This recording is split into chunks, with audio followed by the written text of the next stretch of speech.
That's it. It's unbelief. Not just belief in God, but I think it's in short supply, and I think more of us need it. And if we don't have more of it, doubt's going to win. If doubt wins, we're all going to lose. And we got stuff out there to believe in. I think people are looking for it. I know I am. I don't want it just because I can get it. Hang on a minute. Right. What is it that I really want? What is it that I really would like?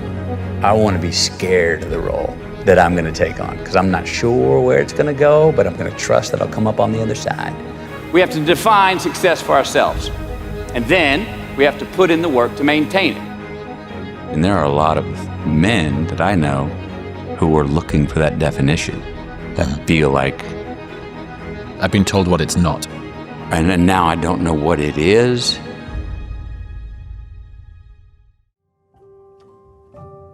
Let's say someone has been kicked in the nuts a good bit by life. How do you advise them to sort of become the hero of their own story again? Oof. Man, that's a tough one. That's a great question. You know, I sit here with a life where I have the luxury to project, to ask myself and ask others, no, make a sacrifice today. Sacrifice a plastic ring today for a gold crown tomorrow. Sacrifice something today for more freedom tomorrow. Sacrifice something today for a possible healthier future for your kids. I understand that's a luxurious position. I'm not going to apologize that I'm in it, but I understand to someone in misery, they're going, good for you, man. I'm trying to feed family tonight. I'm not thinking past that. I can't think past that. What do you ask them to do? Yeah, my indirect thing I would say and understand is, well, if you don't have the hope or believe in something, you're definitely going to remain where you are. And if you have hope and faith in something, I'm not saying it's 100% get out of jail. You're going to absolutely get out, but you got the best chance to. Yeah, the book's about belief. That's what I'm peddling here. I need more of it. I personally believe in God, but the whole thing's not for people that just believe in God. Believe in trying to pursue your better self, transcendent self. If you believe in the future, you believe in your kids, you believe in the past, something. Don't know what that is? Ask yourself what you die for. Start there. Everyone kind of believes in something. There's an argument that even nihilists do believe in nothing's even something. I've never been able to really live with, by hook or by crook, I'll get it how I can get it. I'll lie, cheat, and steal to get it. I got the prize, and I'm still okay. I got it. My own shadow chases me down in the middle of the night, and those nightmares do become my own daymares. I think I naturally come back and look, I hustle. I'm a hustler. I'm not puritanical. I'm not trying to preach a absolute straight and narrow way to go things. I bullshitted my way into things and faked my way into making things. Pulled off stunts. Why? Wait a minute now. So we're saying if success is the key, if success is the measurement, and you can get it by lying, cheating, and stealing, and still be rewarded the gold medal. That's what's happening. Are we ready to say that's okay? Are we ready to say that's just how it is? We have leaders in positions now that are saying, yeah, just win. Well, just win, just succeed. But yeah, I don't care how you get there. You did it. Congratulations, come to the front of the line. So what are the ethics? I don't know, what'd the winner do? Well, but wait, what about rules? Oh yeah, by the way, the rules, if you follow them, you're a sucker. I started to find myself going, oh, wait a minute. I'm not ready to wave that white flag. Are we ready to wave that white flag and go, we can see that's what it is, because there's many reasons to do so. And so I'm looking around at people and going, I'm not finding people to believe in, and I'm finding it harder to believe myself. But although those people might get to the front of the queue and be awarded the medal that you're awarded, or the queue that you get to the front of, might not actually give you what you want. And you start by sort of reframing success, which I think is a really important thing, especially for a young generation, especially for men who are, the first to want to get to the top of the pyramid in certain pursuits in life. And okay, you can get to the top of the pile, or you can get the gold medal, but be careful what that medal represents, and a medal in what. Right. And What relevant for what? We all want to Yeah. be relevant. Okay, like relevant for what? We want to succeed. But when we succeed, do we act? Is it worth it if we don't profit? yeah, you said, yeah. You know what I mean? Yeah. If more, we're trained to go. The quantity is the goal. That's it. Well, and if that's sacrificing quality Yeah. or value, what we actually value, what are you really winning? Sometimes you can do everything right and still not get the result that you wanted. And that seems like a really tough pill to swallow for people. I think that's why people become uncomfortable with fully feeling their emotions. Yeah.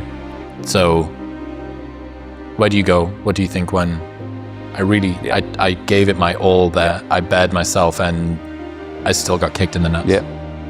Not only did I feel like I deserve it, I feel like I earned it, and I still didn't get it. Wait a minute, but you said that's the playbook, and I followed the playbook. You said these were the rules and the regulations. I followed it, and I was good at it. I still didn't get it. Is there something that you try to remember about the upside of a crisis during a crisis, or do we just need to ride that out? Zooming out would be so beautiful, and in retrospect, if only you could give yourself the gift of distance, of time, Yeah. and yet you know something hard is going to come again, and you're going to be swept away by the wave. I mean, for me, I think it's an obvious dance of the both, because you can't jump to the objective right away and go, Inshallah, oh, fate'll have it, this too shall pass, I'm fine. No, because then you don't deal with the crisis. I do have a pretty quick threshold for being able to laugh, like honestly start giggling when I'm in the shit, because I've found that I'm able to handle the shit better if I just the quicker I start going, are you kidding me? I'll get objective and remind myself things like, you gonna die, McConaughey, which gives me that, so what? This is not as big of a deal as I thought. The result, which we know there isn't really one, and we cannot imitate someone else's exact result. We're gonna have our own way to get there. The approach is all. I think that's the best our life can get, is one constant approach, and with many different approaches, but knowing there is no result. You know the story of Sisyphus? Man gets cursed, I think he was a demigod, gets cursed to roll a boulder up a hill. It's a heavy, heavy boulder. He rolls it uphill, and just as he gets to the very top, he stumbles and it falls down and crushes him. Okay. And he needs to walk back to the bottom, turn around, pick it back up, and Albert Camus' famous line is, we must imagine Sisyphus happy. That this pointless pursuit, that he finds joy in the process of doing it. So I grew up only knowing sort of the courage of the persistence. Be resilient, endure, get up, dust yourself off, go. The problem with that, the Achilles heel with that, is if you get up and you have the courage to keep on going every time and get up and dust yourself off, you make the same mistakes each time around because you never backed up to have what I've now learned and still learning, is the courage to go, no, I'm going to let some people pass me in the race right now because I'm going to look at why I keep stepping in that damn same pothole and twisting my ankle, the same spot. Why I keep failing when I try to get that next spot in this relationship, or failing in this place to get this product of my craft to the next. Would that be the relinquishing of the rom-com era in a small part for you? A small part, yeah. Yeah, it was definitely courageous. I did honestly think I'd written myself a one-way ticket out of Hollywood. People close to me, basically almost everybody besides my wife, was like, what is your major malfunction, little brother? You got it made. Why are you throwing a jackknife in this stuff where you're tripping yourself running downhill, man? You did it. I had my wife and myself to remind myself of that 4 a.m. clarity that I had in tears when I was like, no, I'm rolling the dice. I'm sticking with it. Yeah, man. I did think I wrote myself a ticket out of Hollywood. I did look at other vocations, become a teacher, wildlife guide. I seriously look at those things. But over time, and it was about 20 months, it was gone long enough, had found anonymity enough, was not in your living room in a theater in a rom-com, you didn't see me on a beach shirtless. Where is he? Turning down the $14.5 million offer made people go, oh shit, what's he up to? You don't just step out of Hollywood and enter, unless you turn that down because you got a plan. You got somewhere you want to go. And I think that made me more attractive as a new novel idea. But that was, that risk took I think it's fair to say that took a fair amount of courage from me. We often see resistance as a form of failure and something that we should endeavor to avoid. You think about the avoidance of like people building families, or even many people consider that we're living in a bit of a comfort crisis. This is slightly a different sort of analogy, but most of the diseases that we have today, whether they're diseases of, I don't know, the mind, like, people feeling lonely and isolated, or physical diseases, 80% of Americans getting back pain, but no one in the Hadza tribe in Africa getting back pain. They're all a consequence of us continually choosing comfort, which is a short-term friend but long-term enemy. And resistance, I think, is something increasingly we can choose, opt out of. Oh, and we've out-convenienced ourselves. What's AI gonna do to us? Talk about convenience. How much, and I want to keep hearing studies, I wonder if you have an opinion on this. How much of you coming up with an idea and then writing and rewriting it, thinking about it, no, that's not our export. Oh, no, this is what I really mean and how to get it done. How much of that is really valuable to get it beyond just an intellectual idea, more valuable than just going, there it is.